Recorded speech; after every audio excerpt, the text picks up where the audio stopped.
Hey guys, welcome back! So, last year I've played a lot of different stuff on a bunch of different systems, so here's my top 5 video games that I've played in 2016 for the very first time. Let's take a look! 2016 was another year of discovery. The first 6 months were quite exciting, slowly going through TurboGrafx and PXTNG's library, using an emulator obviously, and being amazed by the quality of many of its exclusive titles. Besides that, the PlayStation 3 was one of last year's main priorities, because games for this console are getting cheaper and cheaper. I've played a lot of different genres and exclusives, and many are still waiting in line to be enjoyed. Also, another gaming platform made its way into my gaming room. The PS4 is an amazing and powerful system, no doubt, and I believe that the best is yet to come. So, without further ado, and following last year's tradition, here's my top 5 video games that I've played in 2016 for the very first time. Metro Last Light. This was one of last year's greatest experiences. A terrifying and extraordinary game that grabbed me right from the beginning, in a time when I wasn't paying much attention to the genre, till I made that Halloween episode. And knowing all the difficulties that the development team went through during the creation of this game is something short of incredible. This is an amazing and superb survival horror first-person shooter set in the metro system of Moscow most of the time, with this post-apocalyptic setting. It was developed by the Ukrainian studio 4A Games and released back in 2013, being the sequel to the also incredible Metro 2033 from 2010.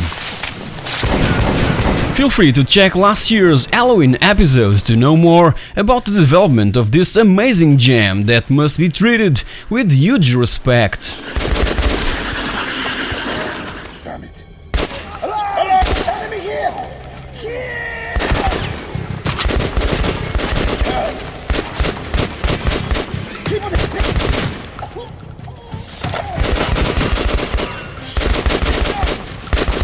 Uncharted 4.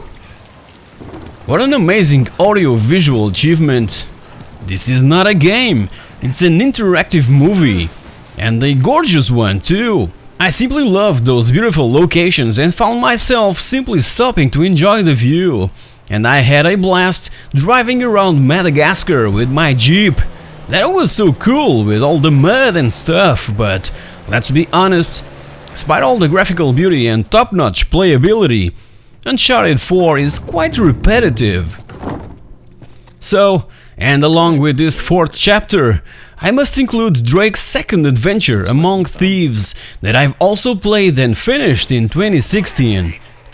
Don't know about you guys, but between all 4 main titles of the franchise, this was by far the one that I've enjoyed the most. Tell me down in the comments section, what's your favorite Nathan Drake's movie? I mean, what's your favorite game from the whole franchise? Is that an ancient Tibetan ritual dagger in your pocket? Oh, maybe I'm just happy to see you. Here, I've got you. Give me your hand. Just go! Forza Horizon. Last year I was about to pre-order the PC version of Forza Horizon 3. Yeah, the PC version, cause I'm yet to grab an Xbox One, so I stopped for a while and thought, why am I even bothering on getting Horizon 3 for a crapload of money, based on all the hype that surrounds it? I still haven't played the previous titles.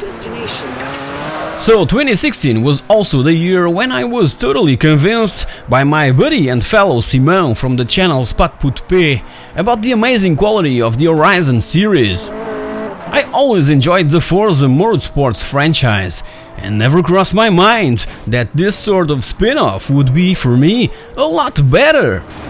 As I've said a couple of times, I try to avoid all the info and spoilers that nowadays floods the internet, but I simply couldn't dodge this one anymore. taking Forza out of the tracks and placing it in the state of Colorado, facing these open road events as part of the fictional Horizon Festival, is something that I truly enjoy playing. It was developed by Playground Games, that is composed by former employees of other renowned studios, responsible for titles like Burnout, Grid, Project Gotham Racing, Driver, and Colin McRae Rally and Dirt.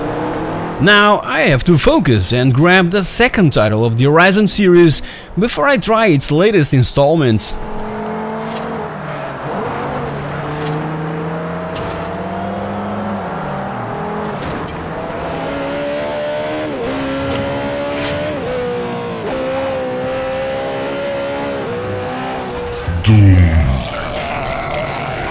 This one doesn't need any kind of presentation. It's Doom! I wanted to grab the PC version of Doom, cause in my opinion, this game has to be played on the PC with a keyboard and a mouse. I'm constantly struggling to aim correctly using the PS4 controller, but hey, this UAC pack was way cheaper than the PC version, that I simply had to grab it while the stock lasted. I was really eager to play it, and when I finally did it, the feeling of ripping the jaws of these bastards is so damn gratifying. I can't understand why it has this 18+ warning stamped on the disc. Man, we're killing monsters, not other humans like in the Uncharted series. Doom has a plot that no one cares about. We just want to use our chainsaw and perform those awesome glory kills.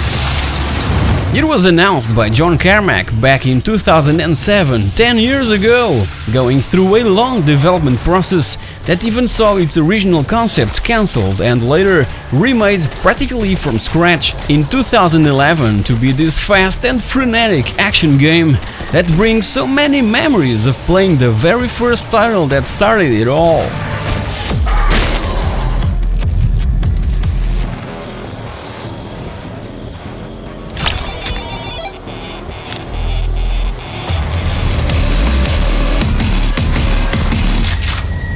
Rise of the Tomb Raider. Lara returns in this freezing and gorgeous action-adventure to confirm that Crystal Dynamics is, in fact, the perfect studio to take this franchise into the future and beyond. I hope. Rhianna Pratchett, writer of the 2013 reboot and its sequel Rise of the Tomb Raider, has just stepped out of the project, and Crystal Dynamics has now to fill that gap. I truly hope that they find another writer that can continue what Pratchett started, cause she even won the Writers Guild of America award back in 2015, and Time magazine placed Rise of the Tomb Raider in the 18th position of their 50 best video games of all time list. Even so, works on the next Tomb Raider game seems to be well underway, as shown by this picture taken on a Montreal train, in where we can have a glimpse to a working title of the franchise, Shadow of the Tomb Raider. Check my 20-year retrospective of Tomb Raider and Lara Croft to discover other curious facts about this amazing franchise that has still a lot of ground to cover. Still haven't finished it, but I'm really close to the end, and I'm loving every little bit of this amazing adventure.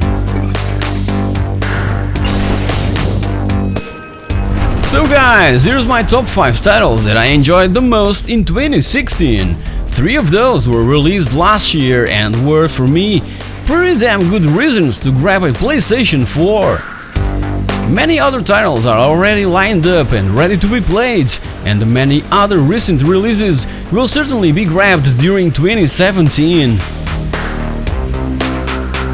Share with us all in the comment section below the most enjoyable games you've played in 2016. I'm really curious to know. Meanwhile, feel free to browse my channel for more awesome video game related stuff that I upload every single week. And if you've enjoyed this episode, please like, share and subscribe to It's a Pixel Thing. Thank you very much for watching, and I'll see you all in the next episode.